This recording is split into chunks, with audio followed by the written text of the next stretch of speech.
Hello, Internet. It's Jen T. Grace here, founder of Publisher Purpose Press.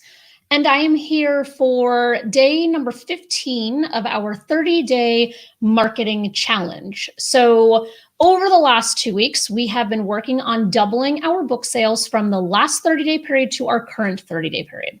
So 5 books, 5,000 books, does not matter. Whatever you've recently sold, I want you to double it. So today's tip is tip number 15. We are hitting this halfway point here. And today's tip is to update your book's keywords.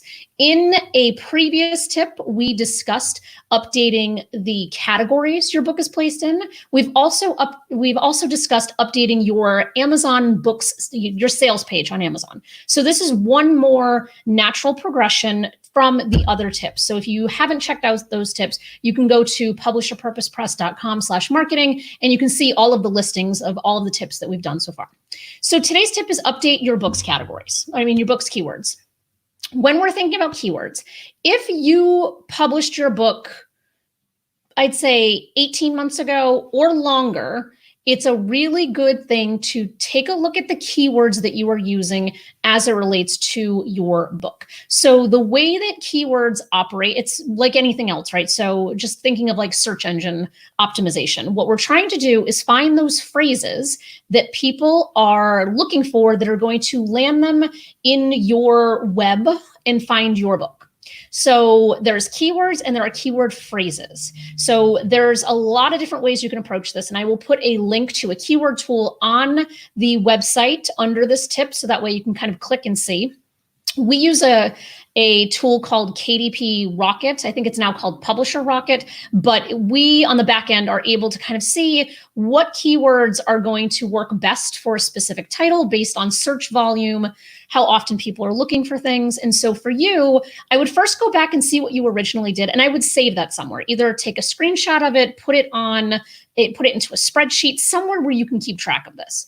But if you've published your book anywhere, even in the last year, I would definitely make it a habit to kind of go back and revisit what your keywords are. If you went through a publisher, if you've worked with PYP, I would just reach out and say, hey, I want to update my keywords. Here they are. Send an email. And then, if you're a PYP author, we can absolutely update that on the back end for you. No problem. If you have another publisher, they're probably going to do that for you as well. If you've self-published, it's easy enough. You can log into your individual platforms and go update your keywords there.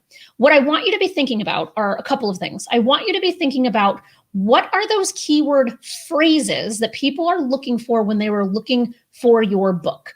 What happens to most of us is that we're an expert in our topic. We know it inside and out. We know all of the jargon. We know all of the lingo. We know all of the things related to what we are writing about. Therefore, a lot of times what we do is that we go above our reader's head, or we go above our audience's head.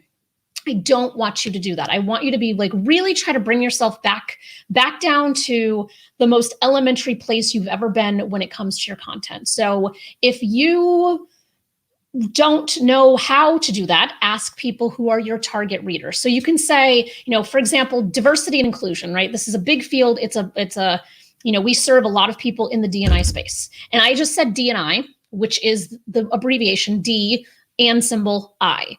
So when we're talking about that, there has even been an evolution over the last couple of years that it's not just diversity and inclusion, it's diversity, equity, and inclusion. So if your book keywords are from prior to when equity really became the norm, so it's DEI now, you'd want to go back and make an update to those categories, to those keywords. So these are the things that we want to be thinking about. What I would do, honestly, is I would set a calendar reminder annually and just do all of this stuff annually. So go back and look at the other tips talking about, updating your sales page, updating your categories, your keywords. That's something you can do all at once, right out of the gate, one time a year. So maybe you want to set it for May. So next May, you go back and do all of this stuff over again and just keep a list of what you've done somewhere, because you want that historical data to go back on, because you might either see an increase in sales or you might see a decrease in sales. And so you have to kind of constantly play with the different keyword options that exist.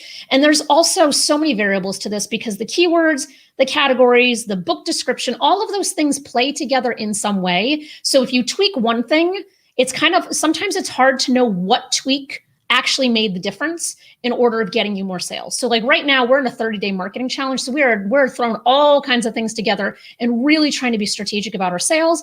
But at the end of the day, it's really difficult to figure out what exactly worked and what didn't work. So if you want, you can make in May, I update keywords and then track your sales from May to June. And then in June, you update your categories. And then in July, you update your description. So you have a few weeks to a month to kind of see what tweak is actually yielding the results.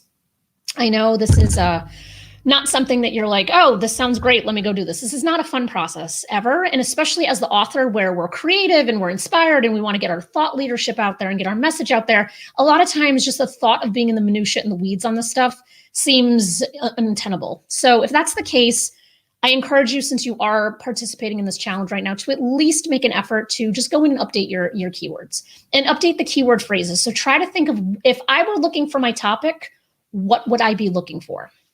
So that is today's tip. Tip number 15, update your book's keywords. It's really, really important. And it's one of the biggest things that has a big impact on your search engine results within Amazon and subsequently the sales of your book. So a couple of announcements. Number one, if you are looking for additional support, you can join our office hours. Right now, they're on Tuesdays at 4 p.m. Eastern time. I am there and a bunch of other people. We're talking about writing, editing, publishing, marketing, anything related to your book. You are welcome to come join us. The link for that is below this video. Additionally, we have an accountability group on WhatsApp. So if you are working on a book and this is not your wheelhouse and you just need support, please join the WhatsApp accountability group, because we're there to just provide that little extra support that you might need. And then what is my other one? There's so many resources for you right now. The third thing is to go to publishyourpurposepress.com/marketing. That is where all of the previous tips are housed. So if you have any questions related to any of these tips, or you want to go back and reference them or find a resource that I previously mentioned, they're all on that website. So that's today's tip, tip number 15. I will be back tomorrow when we are officially across the halfway point. And as I've been doing, we're going to be mixing it up between harder strategies and a little bit easier ones. So I think today's is on the easier side. So I really encourage you to do it. And then please reach out with questions, comments, anything of that nature, and let me know how it goes. Until then, I will see you tomorrow.